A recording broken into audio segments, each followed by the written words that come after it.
Afternoon, Nicola. Glad you saw fit to drop in. It was only me. She hasn't called in sick and she's not answering her phone. I'll pop round there then, see if she's still in the land of the living. And before you go, Brownlee's rang you wants his TB test. And did Emily get you? Yeah. She didn't sound very happy. Was it bad news? No, it's great news. Pat's over the worst of it. Debbie's doing fine. Oh, glad to hear it. Not half as glad as I am. I can't wait to get my lovely little wife back. Well, you really missed her, haven't you? What you done? Right. Watch out, Nicola. I'm going to go and raise the dead. You're not leaving already? I'll see you sometime, eh? Tonight? Don't want to make habit of it, do we? But last night you said you and... I'll call you.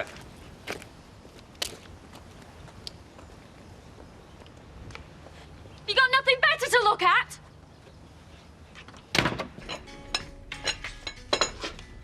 You sure you were both here till 9 last night?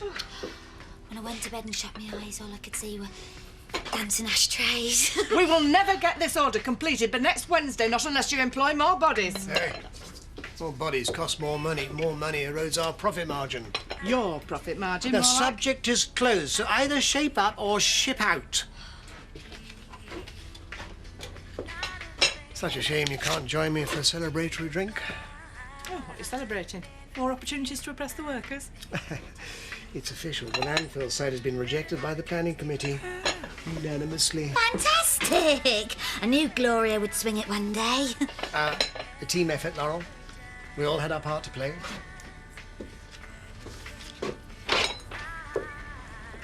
The laws aren't exactly rock solid, are they? I mean, if we can hear Mac every time he blows his nose, what do you think we sound like?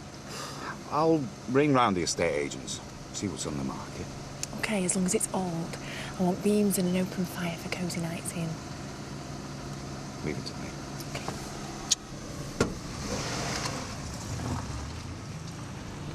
Dawn! Hiya. Hey, do you fancy spending a couple of hours hanging out this afternoon? Oh, I promised I'd make a start on the God stuff from Ashley. We're doing his wedding preparation classes. Fine, so you're too busy to spend a bit of quality time with your long-lost dad. Well, if that's the way it goes... Give me 10 minutes. It was after 10 o'clock at night. You said your mobile was switched off, so I took a message. Yeah, so which part of the Mac has to ring me straight back didn't you understand, Alan? And don't think I didn't notice you slept elsewhere last night. Look, you saw me with Nicola Blackstock. I mean, it's not rocket science to know I'm going to end up in her bed, is it? That, Mac, is not the remark of a gentleman. If I'd known, I'd have gone to London this morning. You've done me out of a month's work. If you spent more time earning a living and less time chasing women, things like this wouldn't happen. Thanks for the career advice, Alan. I'll bear it in mind. And all that talk about getting to know what's underneath, I can't believe I fell for it. I'm dead sorry. No, I bet he even made out he was skint, so I ended up paying for everything. Why didn't I stop myself? Why did I sleep with him? How did he manage to take me in? The drink, that's how. It's happened to me loads of times. One minute you think, play it cool. Next minute, day after the night before, you never hear from them again. Well, he's far too old for me, and it's not as if he's Brad Pitt or anything. God, how could I have been such a sap? I hate to break up this riveting conversation, ladies. Oh, sorry. Just go in. There's tissue someone needs to get to the path lab this afternoon. Yeah, I do know. I'll get onto it. Look, I was late. I've said I'm sorry. What more do you want? Oh, just don't make a habit of it. You're flipping dangerous. Nicola? What? You do know if you need to talk about anything. Right. Bye. See you later. An open verdict. What sort of use is that? Well, it's a formality, that's all. But where does that leave you? You've still had no answers about how the poor lad died. Yeah, well, I suppose now we'll never know. It's that snotty policewoman behind this. She never took to you, did she? What, my friend Ms. Dove? Why on earth couldn't they have ruled an accident? It's disgusting leaving you in limbo like this. You're up and running now, mate. You're sorted, eh? Yeah, and all I've got to worry about is getting the job done on time and under budget. Ah, you'll be all right. You were taught by the best. If not, I'll end up paying him. Well, he's never imposed a penalty on you, has he? Jack Sugden? Oh, my idea. No. And there was me thinking you'd grown up, eh? Swing the job, didn't it? Well, what's the use, I mean, if you're giving back half your profits? Yeah, well, I was wondering if you'd be able to give us a hand. No, mate, sorry, but no. Oh, go on, I'll never get it finished on my own. No, if you'd asked me yesterday, I would have been more than happy, you know, but... Well, now what? Well, I said yes to a big job in Canary Wharf, haven't I? Digs thrown in. Good money. Sorry, mate. I'd like to see more women like Gloria in government. Focused, single-minded, successful. Well, we are for this. Landfill would have killed the village. Which is what I've been hammering home to the council throughout. You gotta hand it to her. She took on the big boys and she won. Not many people would have had the guts. But without local support, she wouldn't have made half the impact. Well, she's taken no prisoners. Kept the pollution damage right up there in the press. Which is why the company went so quietly. The shareholders are not fond of bad publicity. But don't forget, the groundwork is done at grassroots level. I used my considerable influence as mayor to assist my wife's endeavours. Yeah, but until she got into Parliament, no one took a blind bit of notice. I have to say my heart nearly stopped when the coroner announced his verdict. Yeah, well, I'd be a liar if I said I wasn't relieved. I'm happy for you. There's nothing to stop you with getting on with the rest of your life now. No, I suppose not. I don't feel that way. I don't feel anything. I just feel numb, empty. Well, maybe it hasn't sunk in yet. Yeah. But I am glad it's over. And thanks, Terry. Thanks for everything. I really couldn't have got through any of this without you. What a mate's for. Yeah, well, I wasn't too sure whether Dawn would take too kindly to me ringing her fiancé at all hours. I'll be here for you any time. That hasn't changed. Don will understand. We're mates, aren't we? Oh, that Christmas you were bitten by next door's dog. I remember that dog. I don't remember you being there. Right. Mum talked about you often enough. Wasn't always complimentary, I bet. Well, she's still very bitter. Blames you for every sad loser she's ever hooked up with. There's been plenty of them. Well, I know I haven't been there for you. I can't undo that. But I can try to get to know you now. Right. Right. What do you want to know? Everything. What's everything? Well, everything about you, I suppose. What, like, what cereal I eat for breakfast? Yeah.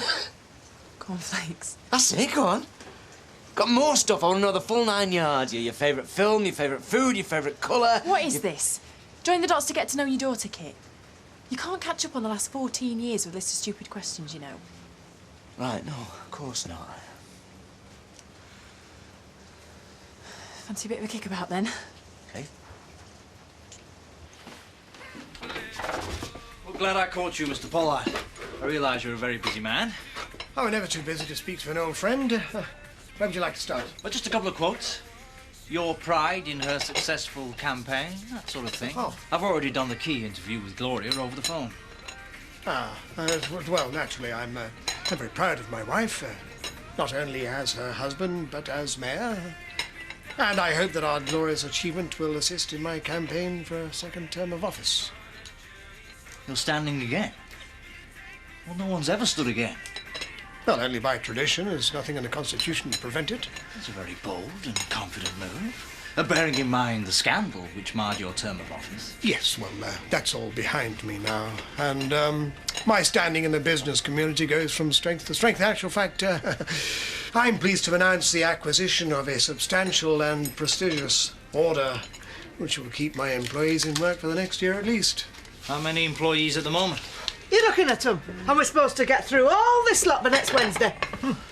Does appear a little daunting. Oh, there's precious little difference to him between a factory and a sweatshop. I was only talking to Mrs. Pollard earlier this morning, and she agreed with me. She said, Lisa, if I was still in charge, you wouldn't have to put up with them conditions. Very interesting. Mrs. Dingle, Lisa Dingle, pleased to meet you. I live next door.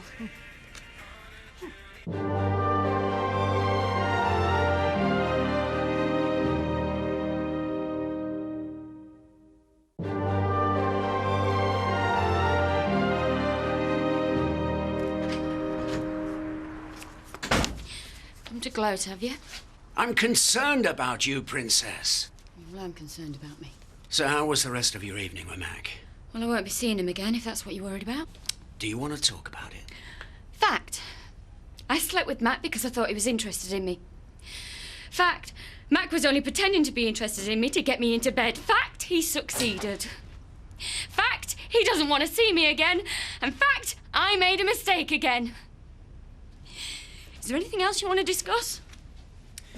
Not at the moment. Well, I'm taking the rest of the day off sick. I'll see you tomorrow. See ya.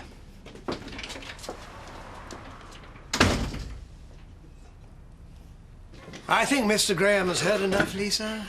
And I've got these awful blisters on my fingers. Oh, and my back's playing up now because the bench is at the wrong height, you see. I should have thought that would be covered by health and safety regulations. Heavens above, why didn't you bring this to my attention earlier? If you don't tell me there's a problem, how can I help you? We didn't want to trouble you, Mr. Pollard. I mean, we know how strapped for cash you are. As employees, you are both precious to me and to Gloria. Which is why we have arranged to double the amount of employees to handle a sudden influx of work. Well, make sure you print that, Mr. Shall we continue this in my office? Afternoon, ladies.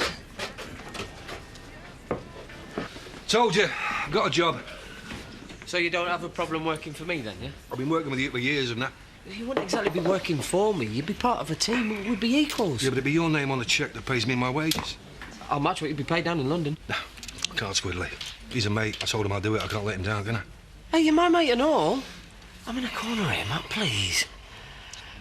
All right, I'll give you a £10 a day more than he'd pay you. Well, as it's you. I don't want you messing up on your first job, do I? Now, listen, this is a one-off. After this, you're on your own, OK? Same again. All right.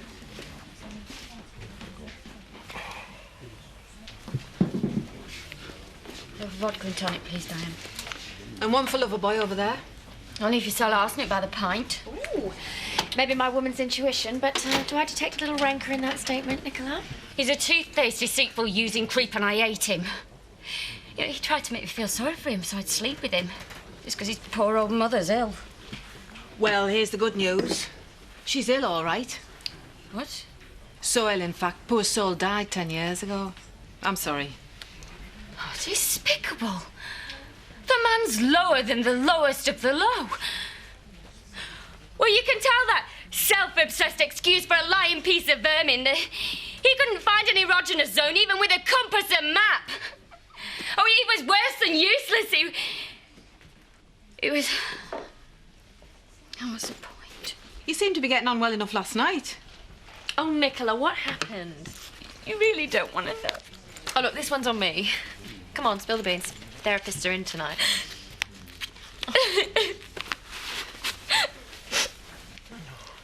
Maybe it's for the best. These people don't know what they've turned down. It's propaganda, that's what it is. If it hadn't been for Gloria Pollard and her interference. You were outvoted, that's all. We were so close to getting that Landry film. Emily's on her way back. Pat's taken a turn for the better. Is she? Had the local wretched rag gloating, wanting quotes. Refused them, of course. Didn't you hear what Zoe said? I'm not deaf, Chris. Well, don't you think that's good news? I'll tell you why it's good news. Because the sooner Pat gets better, the more chance there is that Debbie won't have to come back here, ever. Not easy, but you're just going to have to put it down to experience. How much experience can one girl take? I mean, why do we do it? Why do we put ourselves through this humiliation time after time after time? Pint, please, Diane. Because we are conditioned to believe that, despite evidence to the contrary, Mr. Better Than Being Single for the Rest of My Life is going to come along and rescue us from the awful fate of sad spinsterhood. There's someone for everyone, that's what my auntie used to say, and she had 4 husbands. I'd settle just for the one. Marriage isn't all it's cracked up to be either. Wouldn't mind giving it a whirl. See for myself. Neither would I. Love. It's like giving birth, isn't it? You forget about the terrible pain and the rush of hormones. You just remember the good bits. What good bits are these? You know, I think I'm one of these doomed women. Whenever I like a bloke, well, I open up and he runs away, screaming. Yeah, well, that's because you should never, ever trust a man. Never give him the benefit of the doubt and never believe a word he says, ever. You gotta have trust. Oh, what's the point? Do you think men sit around talking about how much they trust their girlfriends? No. And do you want to know why? Because the only trust men understand is the trust that the women in their lives don't know what they're really getting up to. Yeah, but you trusted Ray, didn't you? Yeah, well, Ray was the one-off. Won't be doing that again. You're bound to feel like that now. After what you've been through, it's understandable. No, Diane, from now on, I'm self-sufficient in the emotional department. Anything else just isn't worth it. Any chance of that pint now? 3-1! 3-1! I had to let you in now, didn't I? Oh, yeah, of course you did, yeah. I want you to take a long, hard look around you. Tell me what you see. A street and some houses. The cold, the damp, the drizzle, the wind. The fact it's mid-afternoon, it's almost dark. I'm not listening. Are you sure you want to give up the Costa del Sol for this? Terry! All right, Bob. Yeah, just spending some quality time with my little girl. Your wish is my command, milady. What's this? Keys to the door. What door? What door? Terry, what door? Ta-da! This one. Yeah. Rented from Chris Tate from this afternoon. It's got the beams you wanted. Wobbly floors. Open fire. You'll love it. Oh, Terry. I do love you.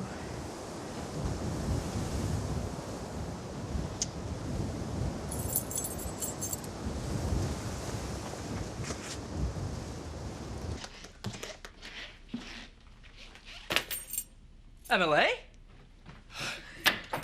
Emily, I have missed you so much. I missed you too. Is Debbie upstairs with 2 kittens next door? I bet she'd love to see you. I had to leave her with Pat, and I've got to go back tonight. What? But why when Pat's getting so much better? She isn't better. She's about as far from better as she could possibly be. Emily, you said that the hospital was pleased with the progress. Emily, you said. What else could I say? Debbie were listening. I don't want her any more upset. We'll go and get her and bring her back here then. She needs to be with her mother, and I need to be there for her. What about me?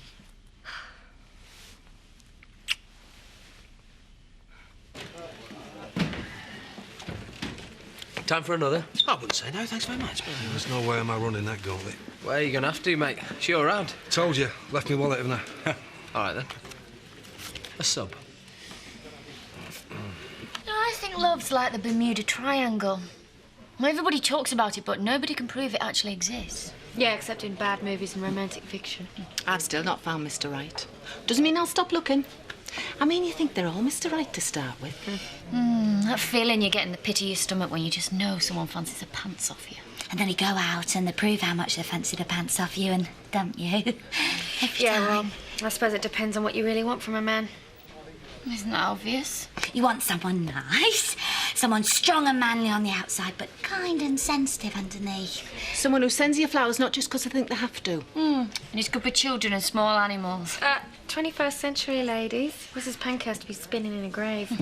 You want someone well-balanced, good-looking, reliable, trustworthy, honest, sincere, with hidden depths and a sense of humour.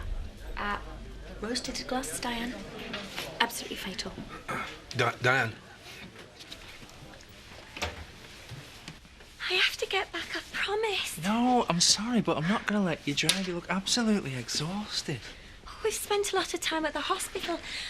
Look, I need to go. She needs me. Emily, you'll be of more use to her tomorrow once you've had a decent takeaway and a decent night's sleep in your own bed, with your own husband. Her mother's dying. It's only a matter of time. The doctors haven't even told her yet. And I want to be there for her when they do.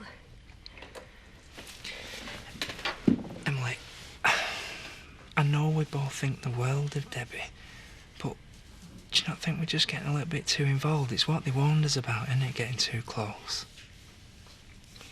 When my mum died, my dad just came in and said she were never coming back and that I should pray. And that were that. And no one to talk to. No one who understood how I felt. I don't want Debbie to feel like that. You can be there for her tomorrow. Tonight you're staying with me. You look like a woman who needs a hug. Huh? I'd like that, Paddy. Oh, I'd like that a lot. Cellulite? I haven't got cellulite. That's not what Mac told me, sorry. I'll kill him. No, I'll bar him and then I'll kill him. How's your mother, Mac? Now, I can't even see what I saw in him. I'm over him already. It's just another pathetic, predictable one-night stand. Easy come, easy go. You're in denial. No, I'm not. Yes, you are. You didn't want a one-night stand. You wanted a relationship. With Mac? You really think I'm that desperate? Well, all right. I might have subconsciously wanted a relationship, but why would he be any different to any of the other blokes I've ever met? Relationships, they just don't happen for me. Oh, not for me either. Oh, I've had enough of men. No matter how hard I try, whatever I say or whatever I do, once we've been to bed... No one ever wants to hang around to get to know me better. And I fall for it every time. I actually believe all that rubbish they come out with. That, oh, you're beautiful and that we're made for each other. Only seem to want to know me for one thing. But other people manage it. Other people fall in love and other people get men who buy them flowers and presents and engagement rings. Why can't I? Why do I settle for a series of worthless flings with men who don't even like me? Because you're lonely. Because you don't feel you deserve any better. Because even that's better than nothing. Better than being on your own, Nicola. You're right. I'm a monster. I'm a bloke's worst nightmare. You know, I'm so flipping needy that I've only got to snog a man, and I've already mentally designed the engagement ring and the wedding dress and a honeymoon in Bora Bora.